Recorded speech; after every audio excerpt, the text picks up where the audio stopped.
All right, so today I'm going to read Lily's Purple Plastic Purse, and it's written by Kevin Henkes. He's another one of my favorite authors. His stories are really funny and they're really relatable. I'm sure that you'll think of some things that have happened to you in your life that happen in this story. Lily's Purple Plastic Purse by Kevin Henkes. Wait for us! I love school. Lily loved school. There's all her friends trying to catch up with her as she walks to school super happy. She loved the pointy pencils. She loved the squeaky chalk. And she loved the way her boots went clickety-clickety-click down the long, shiny hallways. No running, someone says. Mine. Lily loved the privacy of her very own desk. Straws make everything taste better, she said. She loved the fish sticks and chocolate milk every Friday in the lunchroom. For you. And most of all, she loved her teacher, Mr. Slinger.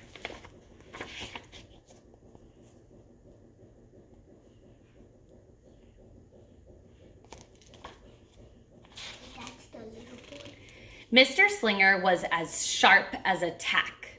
He wore artistic shirts, he wore glasses on a chain around his neck, and he wore a different colored tie for each day of the week.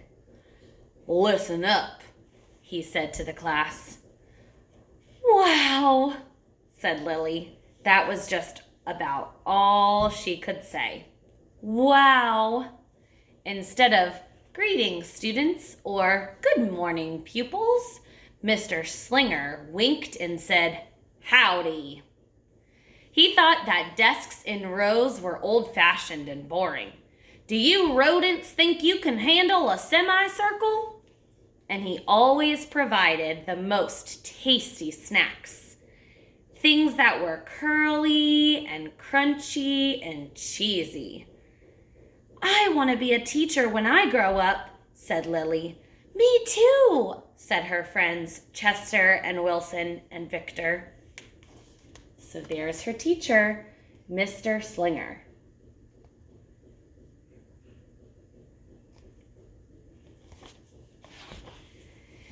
At home, Lily pretended to be Mr. Slinger. I am the teacher, she told her baby brother Julius. Listen up. Lily even wanted her own set of deluxe picture encyclopedias. Teachers know everything, she said to Julius. What's with Lily? Asked her mother. I thought she wanted to be a surgeon or an ambulance driver or a diva, said her father.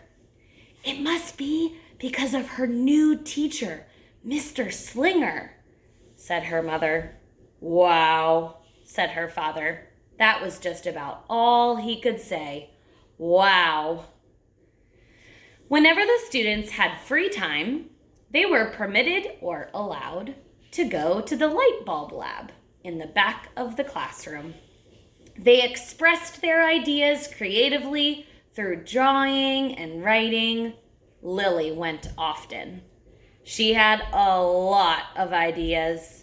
She drew pictures of Mr. Slinger, and she wrote stories about him too. During sharing time, Lily showed her creations to the entire class. Wow, said Mr. Slinger. That was just about all he could say. Wow. Lily's sharing her story in the bottom right corner. She said, and at the very last second, Mr. Slinger saved the cold, starving, elderly. Her stories were very creative.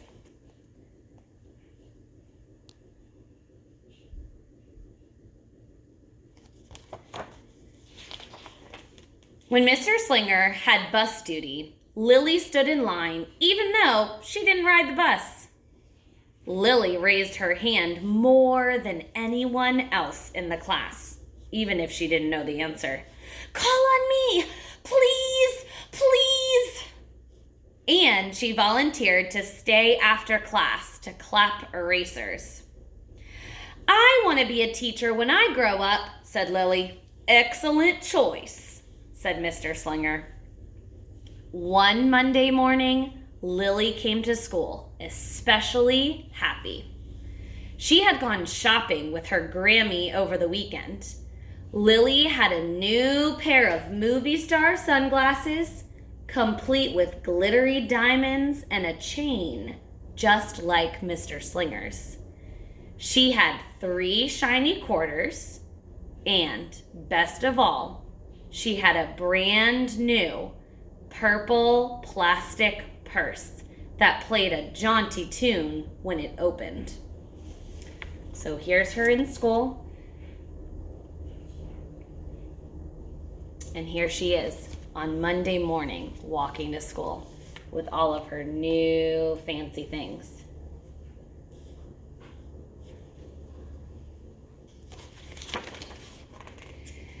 Lily wanted to show everyone. "Not now," said Mr. Slinger. "Listen to our story."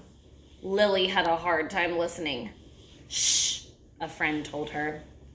Lily really wanted to show everyone. "Not now," said Mr. Slinger. "Let's be considerate of our other classmates." Lily had a hard time being considerate. Lily really wanted to show everyone. "Not now," said Mr. Slinger. "Wait until recess or sharing time." But Lily could not wait. "She's in trouble," said one of her friends. The glasses were so glittery. The quarters were so shiny, and the purse played such nice music, not to mention how excellent it was for storing school supplies. "Look!" Lily whispered fiercely. "Look, everyone! Look what I've got!" Everyone looked, including Mr. Slinger. He was not amused. Remember, he told her to wait, but she couldn't.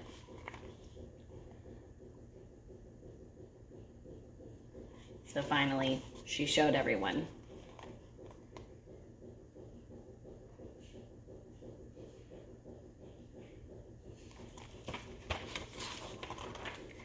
"I'll keep your things at my desk until the end of the day," said Mr. Slinger. "They'll be safe there, and then you can take them home." Lily's stomach lurched.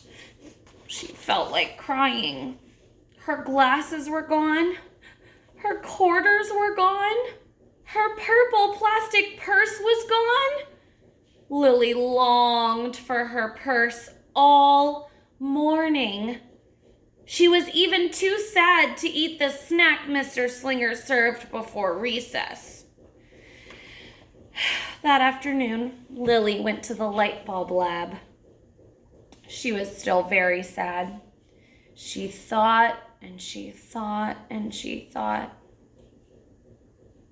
And then she became angry. She thought and she thought and she thought some more, and then she became furious. She thought and she thought and she thought a bit longer, and then she drew a picture of Mr. Slinger.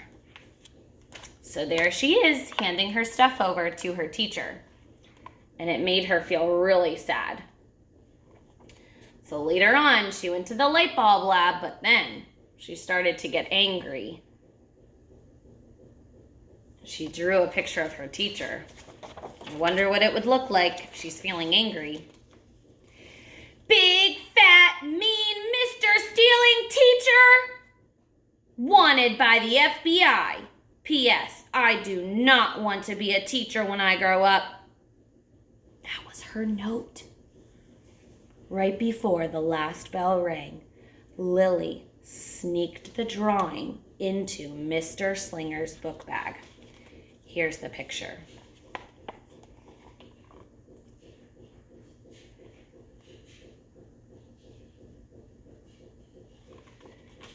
Not so nice.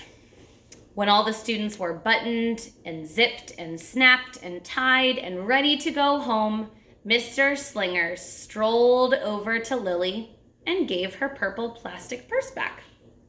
"It's a beautiful purse," said Mr. Slinger. "Your quarters are nice and jingly, and those glasses are absolutely fabulous. You may bring them back to class as long as you don't disturb the rest of the class." "I don't want to be a teacher when I grow up," Lily said as she marched out of the classroom. So he gave it right back to her. She was still feeling upset. Remember, she put that mean note in Mr. Slinger's bag. On the way home, Lily opened her purse. Her glasses and quarters were inside, and so was a note from Mr. Slinger. It said, "Today was a difficult day. Tomorrow will be better." There was also a small bag of tasty snacks at the bottom of the purse. Remember, she didn't want snacks before recess. He packed her some. Lily's stomach lurched. She felt like crying. She felt simply awful. Lily ran all the way home and told her mother and father everything.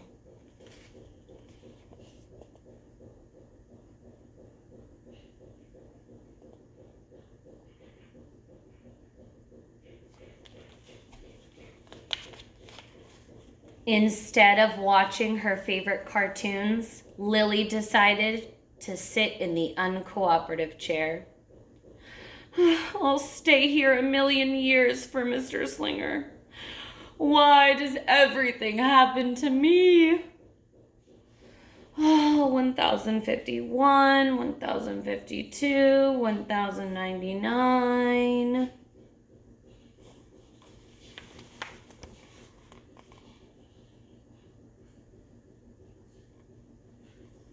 That night, Lily drew a new picture of Mr. Slinger and wrote a story about him. Lily was really sorry, so everyone forgave her, even her parents, even her stinky baby brother, even her especially incredible teacher, and then the sun shined its smiley face down on everyone and everything, even the bugs and worms. The end. "I'm an author," she said to herself. So her picture looks a lot more kind. It's a picture of Mr. Slinger and Lily saying, "I am really sorry." And Mr. Slinger's smiling.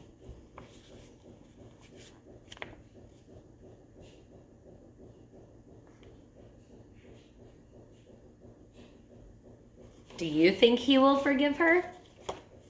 I don't know. Let's find out. Lily's mother wrote a note, and Lily's father baked some tasty snacks for Lily to take to school the next day. "I think Mr. Slinger will understand," said Lily's mother. "I know he will," said Lily's father. "How could he resist my no-frills cheese balls?" Lily's mother said. "What does it say?" The next morning, Lily got to school early. "These are for you," Lily said to Mr. Slinger, "because I'm really sorry." So here she is the night before. Her family's helping her by writing a note and making some snacks. And here she is the next day, saying she's really sorry. Those are all really. She wants to make sure that he knows she feels bad for her choice. Remember, she's saying sorry about the note. Mr. Slinger read the new story that Lily made, and he looked at the picture. And he read the note from Lily's parents. "What does it say?" she said. And he sampled the snacks. "Yum, yum," he said. "Wow, said Mr. Slinger. That was just about all he could say. Wow.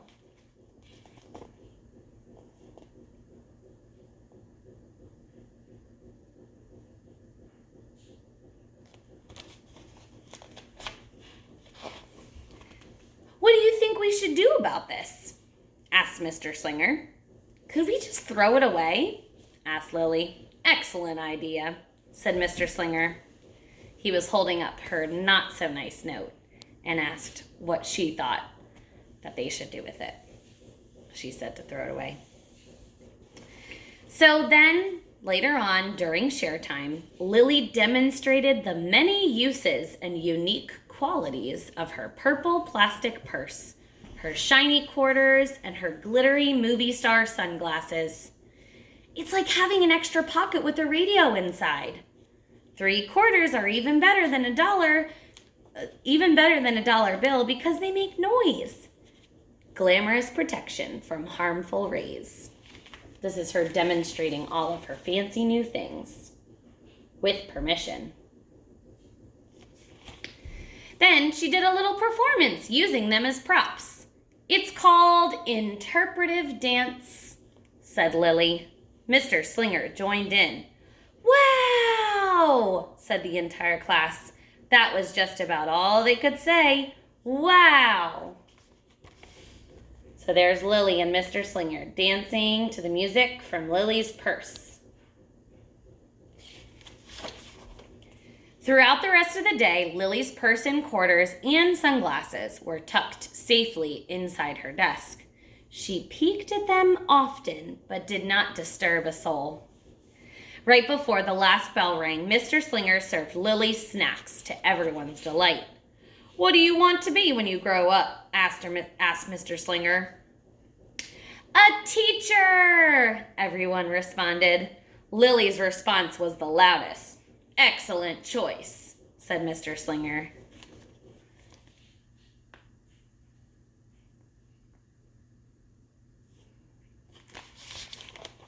As the pupils filed out of the classroom, Lily held her purple plastic purse close to her heart.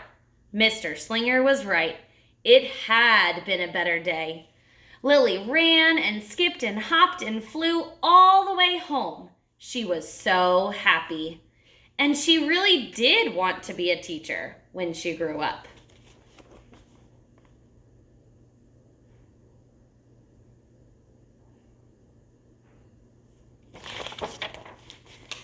That is, when she didn't want to be a dancer or a surgeon or an ambulance driver or a diva or a pilot or a hairdresser or a scuba diver.